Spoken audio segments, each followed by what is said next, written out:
찬송가 212장을 같이 부르십시다. 212장입니다. 겸손히 주를 섬길 때 괴로운 일이 많으나 구주여 내게 힘주사 잘 감당하게 하소서. 겸손히 주를 섬길 때 괴로운 일이 많으나 구주여 내게 힘주사 잘 감당하게 하소서. 인자한 말을 가지고 사람을 감화새기며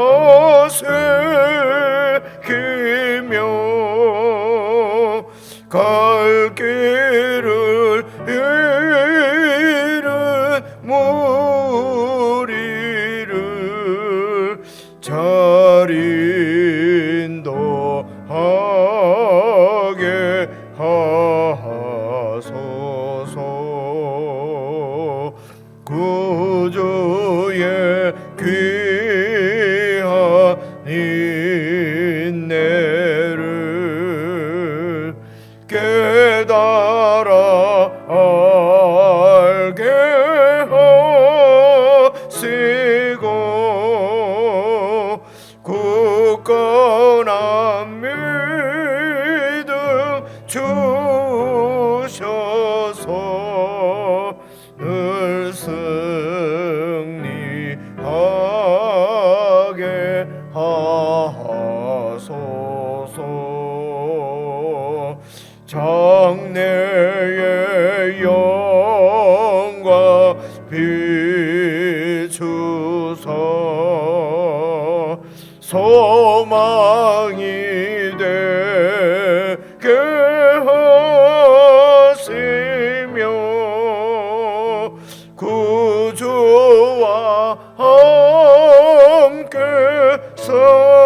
살면서 참 평강 얻게 하소서.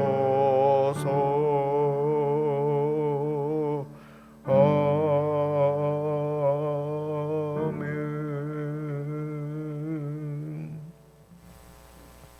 하나님 아버지, 세상의 종노릇하며 사망의 포로가 되어 세상을 향하여 충성하며 살던 저희들을 세상으로부터 구원하셔서 이제는 하나님을 섬기는 하나님의 백성들 되게 하셨사오니, 사랑하는 주님, 이 세상 가운데서 어렵고 힘들더라도 주님을 섬기는 기쁨을 놓치지 않도록 늘 주님 앞에서 신실하고 주님과 동행하며 살아가는 저희들이 되게 해주시옵소서.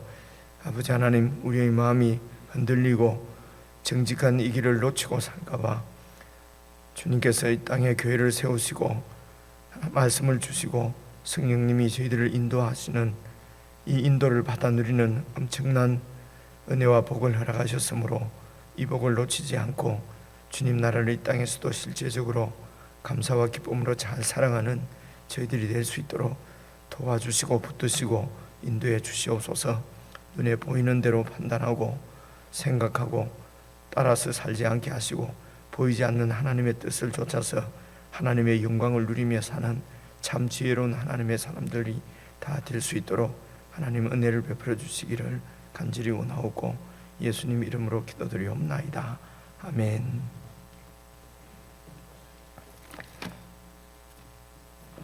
하나님의 말씀은 오늘 잠언 15장 1절부터 18절까지 말씀입니다.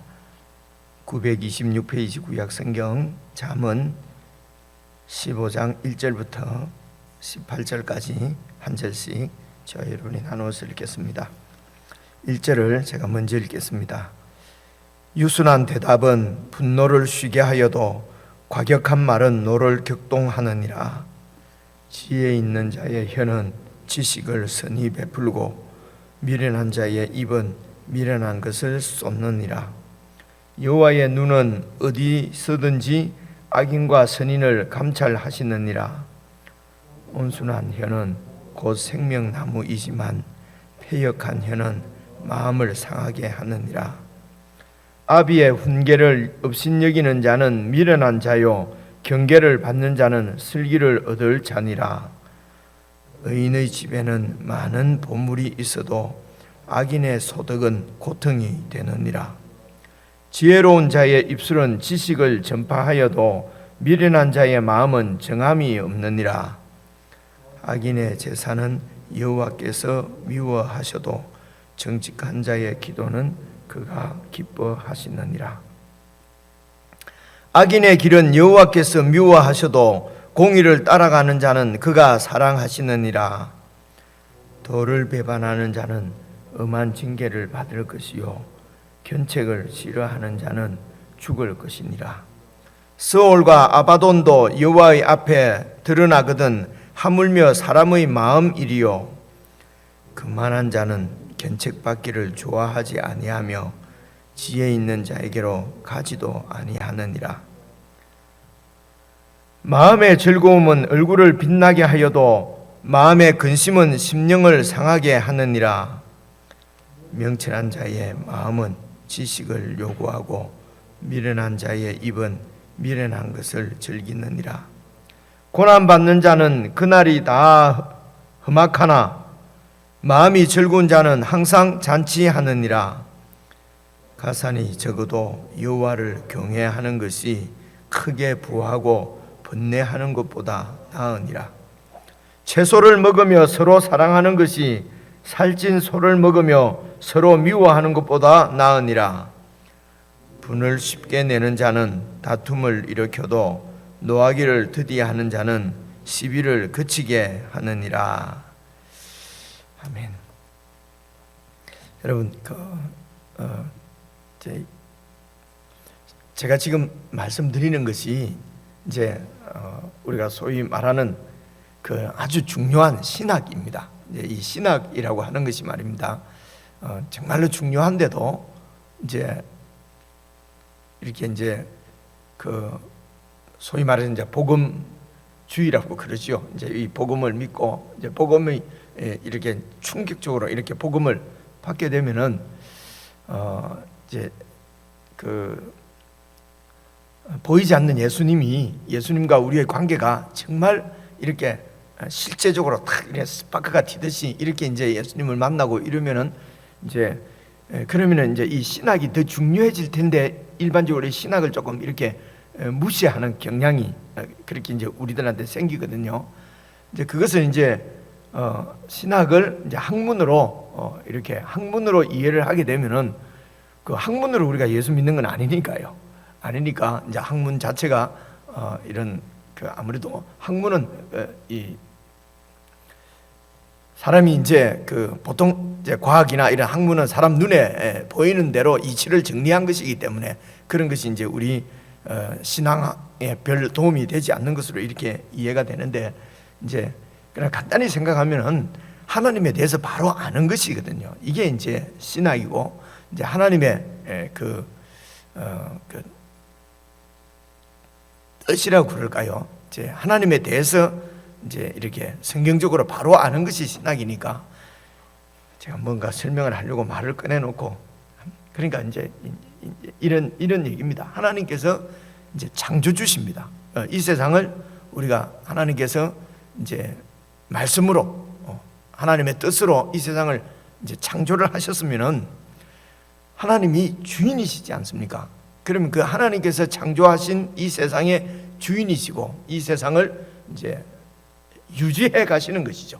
이제 그것을 이제 통치하시고 다스려 가신단 말입니다. 이렇게 하나님께서 이제 그 창조를 하셨다는 말은 하나님이 통치를 하시고 다스린다고 하는 말씀입니다. 그래서 하나님이 통치하시고 다스리는 나라를 하나님의 나라라고 그럽니다. 그래서 이제 이 하나님의 나라가 다시 말하면 하나님의 통치가 보이지를 안 하는 것이죠. 그러니까 이게 나타나지를 이렇게 눈에 보이지를 않으니까 하나님에 의해서 창조된 이 사람들은 이 세상에서 눈에 보이는 것을 그냥 따라서 살게 된단 말입니다. 그래서 이런 사람들에게 하나님의 나라를 이제 보여주시려고 하시는 것입니다. 계시를 하시는 것이죠. 그래서 구약시대 때 하나님께서 하나님 나라를 이렇게 보여주셨는데, 이제 그 하나님의 나라는 하나님께서 보여주신 하나님의 나라이지만은 완전한 나라는 아닌 거예요. 그러니까 완전하지는 않은 것입니다. 하나님 나라의 그림자라고 하는 것입니다. 그렇게 그림자를 먼저 이렇게 우리에게 보여주신 것은 하나님에게 문제가 있는 것이 아니고 우리 사람들에게 문제가 있는 것이죠. 바로 하나님 나라를 보여주시면은 잘 보지를 못하는 거예요. 이해를 못하는 거예요. 이미 하나님께서 이 세상을 창조하신 이 창조 세계를 우리에게 보여주셨는데, 그 창조 세계가 이미 하나님의 나라를 이야기하고 있는데도, 말하고 있는데도 그 하나님 나라를 볼 수 있는 눈이 사람들에게는 없는 것이죠. 그래서 이제 그림자로, 모형으로 이렇게 합니다. 모형으로 하나님 나라를 보여주신 것이 이제 구약 시대 때입니다. 그래서 이 하나님 나라를 하나님의 아들이신 예수님께서 이 땅에 오셔서 그 하나님 나라를 이렇게 이제 보여주신 것이죠. 하나님께서 예수님을 통해서, 당신의 아들을 통해서 하나님 나라를 보여주셨는데, 아들을 통해서 보여주신 이 하나님 나라는 완전한 하나님의 나라입니다. 완전한 하나님의 나라인데 우리들에게는 온전하게 임하시는 완전한 하나님의 나라인데요, 우리에게는 아직도 온전하지가 않는 것입니다. 온전하다는 말은 완전한 그대로 우리가 받아들이지는 못한다는 것입니다. 이것도 하나님이나 예수님에게 문제가 있는 것이 아니고 아직도 우리 사람들에게 문제가 있습니다. 그래서 예수님을 통해서 이 땅에 임한 하나님의 나라를 우리가 이제 받았는데, 이 하나님의 나라는 구약시대 때 하나님 나라하고는 비교할 수도 없을 정도로 이거는 실체입니다. 구약에 있는 하나님 나라는 이거는 모형이고 그림자인데, 예수님을 통해서 이 땅에 임한 하나님의 나라는 완전한 실체입니다. 실체인데도 아직도 이제 이 세상이 있고, 이 세상에 우리가 이제 이 몸을 입고 이렇게 살고 있기 때문에 이 완전한 하나님의 나라를 온전히 받지를 못하는 것입니다. 그래서 아직도 지금 우리가 받아서 누리는 이 하나님의 나라도 그림자인 거죠. 구약 시대 때보다는 완전해졌지만은 역시 그림자고 모형입니다. 아직도 완전한 하나님 나라가 이 땅에 임한 것은, 이루어진 것은 아니지요. 그런데 이제 이런 것을 신학에서는 이런 신학을 이렇게 그 책을 낸 분, 이런 분들이 이제 다 서양 사람이니까 영어로 이렇게 다 되어 있어요. Already not yet 이렇게 얘기합니다. Already not yet 이라는데, 이건요 우리 한국말로 하면은 이미, already 이미지요. 이미 그러나 아직 뭐 이렇게 번역을 해요. 그래서 이미 하나님 나라가 임했지만은 아직 아니라는 거예요. 그죠? 그래, 이런 게 이제 옛날 생각도 납니다. 이게 뭐 그래서 신학교 다니면서 배우고 할 때 한 30년 전이지 않습니까? 그때 이런 얘기를 학교에서 다 들었어요. 들었는데 도대체 무슨 얘기인지 알 수가 없어요. 그래서 이제 외워서 뭐 이렇게 시험 답안도 내고 시험도 잘 치고 그런데 그것이 내 신앙에 아무런 유익이 없었어요. 그래서 신학에 아무런 필요 없다 이렇게 얘기를 하는 거예요. 근데 이제 이런 성경을 계속 읽으니까 이런 그냥 그 신학이 아니고 이게 이렇게 되는 것이구나 하는 것이 깨달아져요. 그리고 깨달아지고 생각해 보니까 이게 처음 듣는 얘기가 아니고 옛날에 다 들었던 얘기예요. 그죠? 그래서 신학을 잘 모르는 성도님들도 성경을 잘 이해를 하면 이미 신학을 하고 있는 것이고 신학 가운데 있는 것입니다. 학문을 많이 해도 성경을 잘 읽지 못하고 이해하지 못하면 그냥 학문을 그냥 받아들인 것이기 때문에요. 학문적으로는 유식할지 몰라도 성경은 모르는 것입니다. 그래서 여러분 성경을 잘 알고 깨닫게 되면은 그것이 이제 신학이에요. 그러면 이제 이 나라가 언제 완전하게 우리가 실제로 완전히 보게 되느냐? 예수님께서 다시 오실 때입니다. 예수님께서 다시 올 때는 이 하나님 나라가 어떤 것인지 분명하게 드러날 것입니다. 그래서 하나님 나라가 구약시대 때는 이 아직 하나님 나라가, 그러니까 계시가 아직도 밝지 못하다 이럽니다. 하나님의 뜻이 불완전하다는 것이 아니고요, 계시가 아직도 불완전하는 것입니다. 그래서 이 하나님의 뜻은 결국은 하나님의 나라를 통해서 드러나는데요, 구약시대 때 있는 이스라엘을 통해서 하나님의 뜻이 드러나고요, 오늘 교회, 하나님 나라인 교회를 통해서 드러나고요, 결국은 예수님께서 다시 오셔서 완전한 하나님 나라가 이루어진다는 것은 그 하나님의 뜻이 완전하게, 우리가 그 하나님 뜻을 본다는 것입니다. 보이지 않는 하나님을, 예수님을 눈에 보는 듯이 본다, 이런 말씀이 나오지 않습니까? 그렇죠?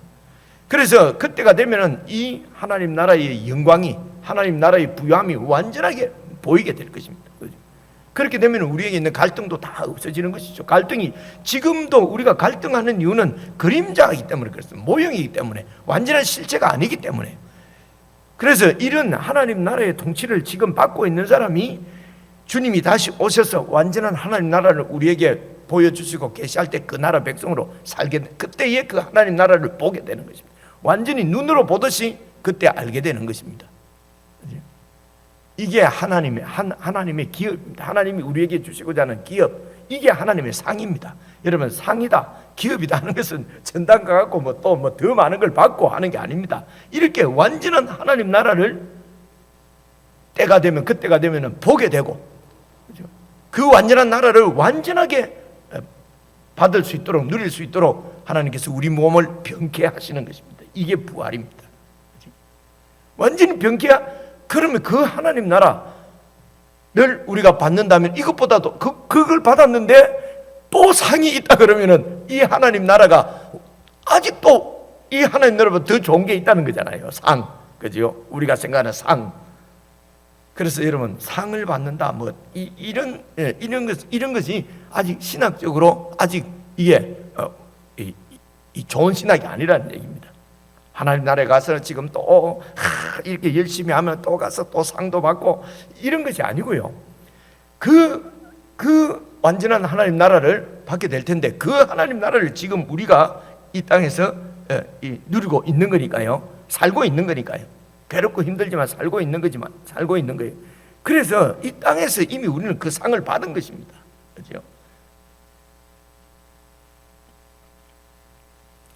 그래서 이 세상에서 이런 하여튼 그렇습니다. 그래서 이제 이 지금 현재 우리가 신약 시대 때 예수님을 통해서 완전히 이루어진 그 나라를 받아서 이제 살고 있는 이제 우리에게 우리가 딱 생각해야 될 것은 이제 여러 가지가 있으니까 성경이 이렇게 두껍죠. 그래서 성경을 읽을 때에 딱 생각해야 될 것이 두 가지입니다. 내가 이 하나님 나라를 받았느냐 하는 말은요, 내가 중심에 하나님의 하나님, 그러니까 하나님이 왕으로 와 계신가, 그러니까 예수 그리스도께서 내 왕이신가, 아니면은 내가 여전히 내가 주인 노릇하는 내가 왕인가. 그러니까 하나님이 왕이신가, 내가 왕이신가, 이것을 가지고 이제 거기에 의해서 마음에, 그러니까 하나님이 왕이신가, 내가 왕인가 하는 것이 내 말이나 내 삶을 통해서 드러나기 때문에 그렇습니다. 그죠? 나타나기 때문에.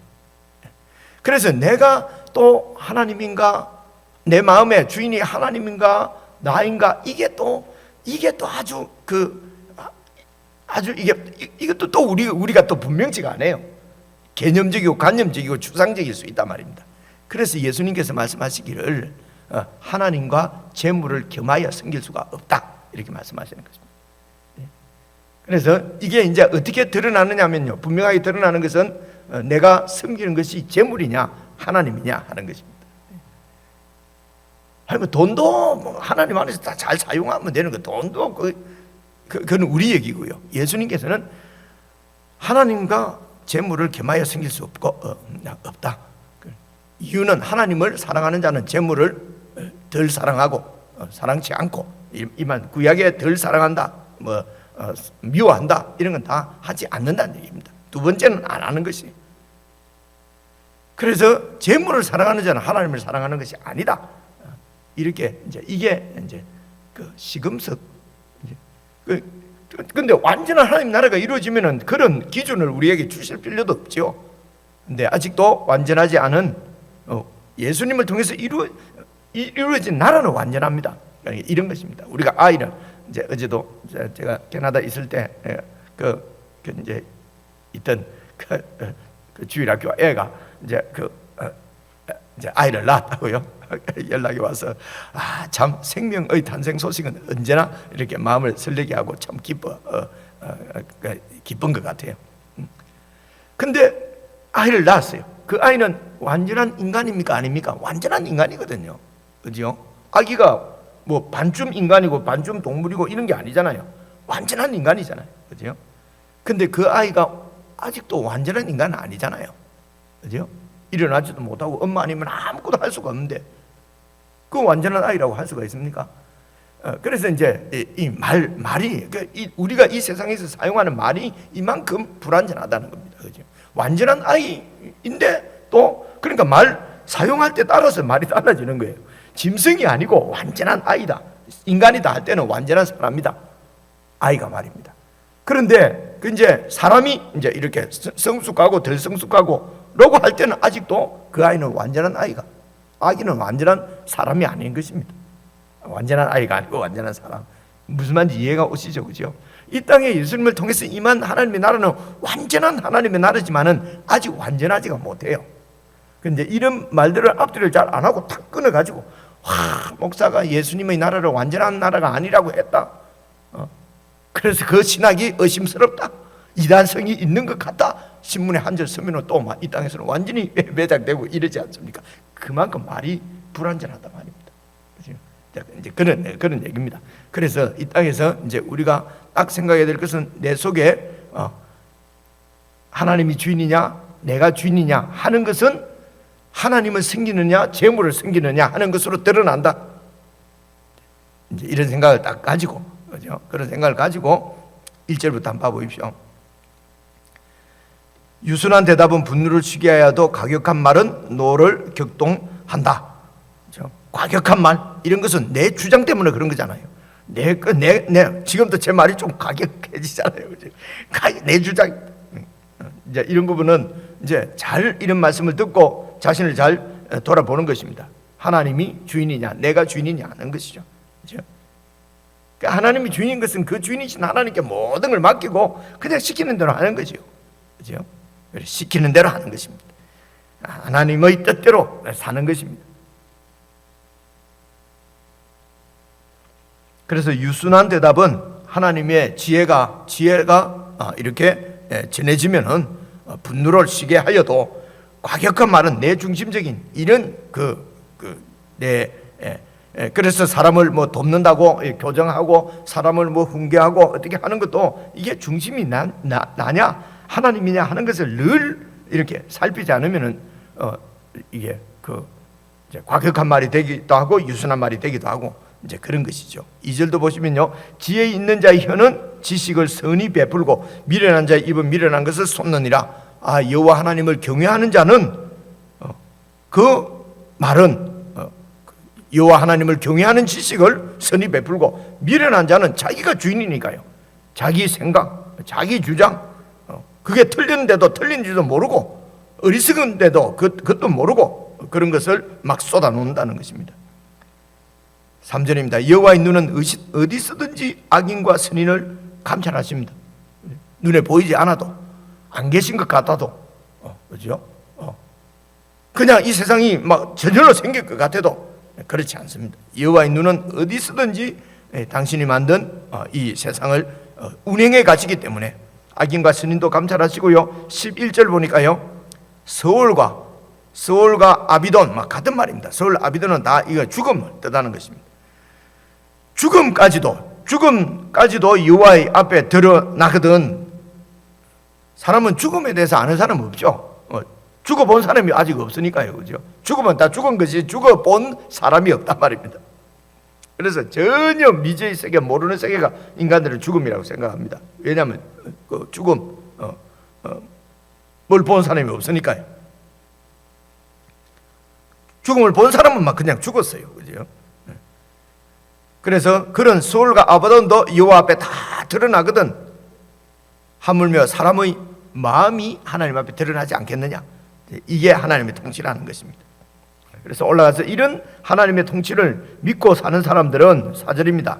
온순한 혀는 곧 생명나무이지만 패역한 혀는, 그러니까 온순하다고 하는 것과 패역하다고 하는 것을 대치를 시켰잖아요. 패역이라는 말은 도리가 어긋났다, 도리를 어긋나게 사는 것, 이런 말이거든요. 그러니까 온순을 그냥 막 힘이 없어서 말 작게 하고 하는 이런 온순한 혀를 얘기하는 건 아닌 줄 알겠죠, 그죠? 여호와를 경외하는 자의 그 여호와의 지혜를 얘기하는 것입니다. 생명나무지만 패역한 혀는 중심이 자기입니다. 자기 마음도 상하게 하고 듣는 이도 상하게 하고. 5절입니다. 아비의 흉계를 업신여깁니다. 내 지혜가 맞으니까요. 구약에 지금 잠언은 다 이 아버지가 하나님을 가르쳐 주는 사람이 아버지였거든요. 구약 시대 때는요. 이스라엘은 말입니다. 그래서 그 아버지 흉계를 업신여기는 자는 미련한 자요 경계를 받는 자는 슬기를 얻을 자니라. 6절부터 쭉 여러분 이렇게 읽으시면은요, 이게 하나님이 주인이냐, 내가 주인이냐, 그리고 내가 따라가는 것이, 섬기는 것이 하나님이냐, 재물이냐. 13절, 12절입니다. 그래서 그만한 자는 견책받기를 좋아하지 아니하고 지혜 있는 자에게로 가지도 않습니다. 그만한 자는 자기가 중심이에요. 자기가 주인이에요. 그래서 남의 말 드러나기도, 남의 말 듣기도 좋아하지도 않고요. 특별히 지혜 있는 자, 여호와를 경외하는 자, 지혜의 근본이신 예수님에게로 가지도 않습니다. 14절입니다. 마음의 즐거움은 얼굴을 빛나게 하여도, 마음의 주인이 예수 그리스도십니다. 하나님이십니다. 이 하나님과 함께 동행하는 즐거움은 얼굴을 빛나게 해도 마음의 근심은 심령을 상하게 합니다. 왜 마음이 근심입니까? 내가 주인이에요. 그죠? 그러니까 모든 것이 염려지요. 내가 주인이니까 내일 일도 알 수가 없어요. 그러니까 늘 불안하지요. 두렵지요. 그래서 재물을 의지하고, 이 재물을 의지하는 것이 바로 우상이에요. 우상을 섬기는 겁니다. 14절입니다. 명철한 자의 마음은 지식을 요구합니다. 하나님에 대해서 더 알기를 원하고 보이지 않는 하나님 나라를 더 추구하고 그 나라에 대한 지식을 요구한다는 것입니다. 미련한 자의 입은 미련한 것을 즐긴다. 이 미련한 자는 그냥 이 세상 이치를 가지고 그냥 그렇게 즐긴다는 것입니다. 전부 이야기가 다 세상 이야기예요. 세상 이치예요. 그 세상 이치는 전부 그 자기 중심 이기적입니다. 요즘 TV 같은 거 봐도 알잖아요. 보면은 그렇게 얘기하잖아요. 그죠? 무슨 세계를 다 도와주는 그런 나라인 것 같은 그런 미국도 자국 중심이고요. 그래서 아주 자국 중심인 대통령이 막 완전히 그걸 보여주던데 또 다른 대통령이 있으면은 그러면 타국 중심이냐? 역시 자국 중심이에요. 그죠? 그렇게 하지 않고는 자신이 왕이 될 수가 없으니까요. 그죠? 근데 이제 사람들이 마음은 요구하기는 또 나는 우리나라 중심으로 그러면서 다른 나라는 또 다른 나라를 또 이렇게 다 섬기면서 왜 그렇게 하지 않느냐? 본인은 안 그러면서 말입니다. 그죠? 이런 모순과 이런 이런 가운데 이런 것이 세상입니다. 그죠? 그래서 이런 세상은 원래 세상은 그러려니 하고요. 이 세상이 우리가 어떻게 한다고 베끼는 것도 아닙니다. 사실은요. 이러면 또 말이 또 웃어지지. 그래도 우리는 세상을 바꿔야 돼. 그냥 우선 나부터 바꿔야 됩니다. 우선 나부터 바꾸는 것이 어떻게 바꾸는 것입니까? 내가 주인 자리에서 내려오는 것입니다. 그리고 정말 살아계신 하나님, 우리의 왕이신 예수 그리스도, 그분의 통치를 받는 것이죠. 그렇죠? 그렇게 그래서 14절 명철한 자의 마음은 지식을 요구하고 미련한 자의 입은 미련한 것을 즐기느니라. 15절입니다. 고난받는 자는 그날이 다 험악하나 마음이 즐거운 자는 항상 잔치 않으니라. 그래서요, 이 마음이 즐거운 자, 마음이 하나님의 통치를 받는 자는 뭐 이런 상황하고 여건하고 별 관계가 없다는 것을 말씀하시는 것이죠. 어떻게 해요? 16절 가산이 적어도 여호와를 경외하는 것이 크게 부하고 번뇌하는 것보다 낫다. 이 말은 뭐 소득이 좀 가난해도 식구들끼리 잘 지내고, 여러분 식구끼리 잘 지내집니까 이게, 그죠? 근데 이제 그래서 세상에 대체적으로 가진 것이 없으면 식구들이 잘 지낼 수도 있어요.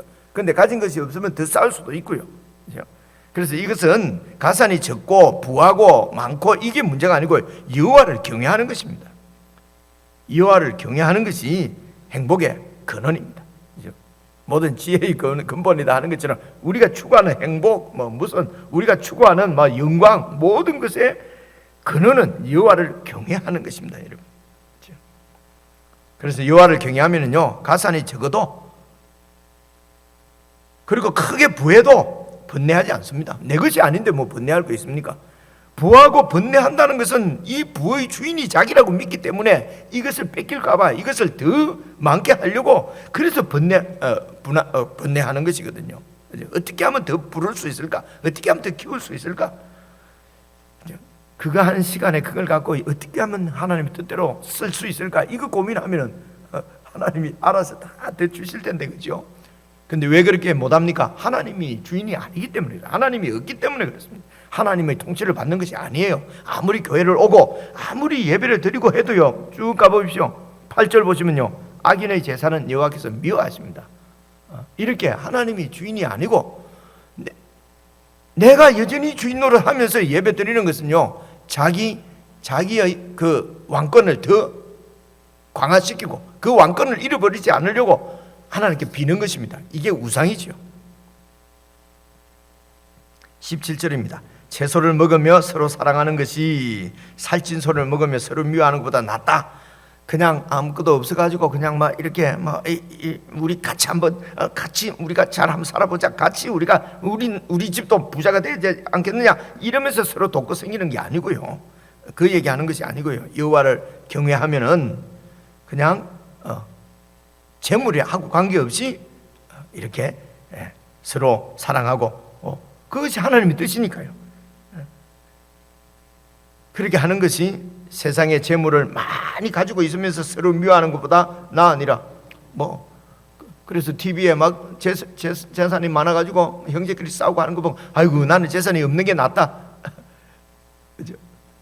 그러면서도 그 속에 부러운 마음을 우리가 숨길 수가 없잖아요, 그죠? 그런 자조 섞이고 그냥 현실 체념적이고 이런 것을 얘기하는 것이 아니고요. 여호와 하나님을 경외하는 것입니다. 그러면 하나님께서 이 세상을 지으신 우리 아버지시고 그 하나님 나라를 우리에게 주신 거지 않습니까? 이제 이런 생각들을 많이 하니까요. 집 작은 거는 문제가 되지 않습니다. 여기서부터 30분만 나가면은 그 넓은 아름다운 정원들, 아름다운 이런 바다들, 야 이게 전부 내 거구나. 그럼 어디 별장 사두고 어디 왔다 갔다 한다, 별장 지키고 한다고요? 그렇게 머리 아프고 골치 아플 거 없이 그냥 또 조금만 나가면은 하나님이 나를 위해서 마련해 주신 우리 아버지가 참 너무 이 세상의 주인이시니까 그거 상속 받아 가지고요. 아무데나 가면은 그냥 내 것으로 누리지 않습니까?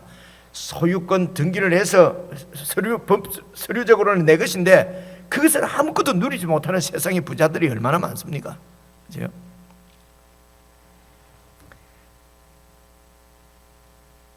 그래서 채소를 먹으면서도 서로 사랑하는 것이 살찐 소를 먹으면서 서로 미워하는 것보다 낫다. 왜 이런 말씀을 합니까? 서로 미워하더라도 소 먹는 것이 더 좋다고 생각하는 세상 사람들이 아니라 하나님을 믿는 사람들이, 이런 생각을 하는 사람들이 있기 때문에 이런 말씀을 자꾸 하시는 것입니다. 아직도 그림자이기 때문에 주님께서 다시 오시면요, 이런 말씀 하실 필요 없습니다. 왜냐하면 그 나라의 영광을 우리 눈으로 직접 볼 수 있기 때문에 그렇습니다. 이게 하나님이 우리에게 주신 기업이고 앞으로 받을 기업입니다. 이게 하나님의 상이거든요. 그렇죠? 18절입니다. 분을 쉽게 내는 자는 다툼을 일으켜도 왜 쉽게 냅니까? 내 눈앞에 이익을 쫓아서 생각하고 그렇기 때문에 쉽게 분을 냅니다. 그래서 이렇게 하면 다툼을 일으켜도 노하기를 더디하는 자는 시비를 그치게 하느니라. 참을 인자 세게, 참을 인자 세게가 아니고요. 그 얘기가 아니고 하나님이 나를 통치하시고 나를 통치하시는 하나님이 이 세상의 주인이시다. 노하기를 더디할 수 있죠. 하나님의 주권 가운데 있는데요.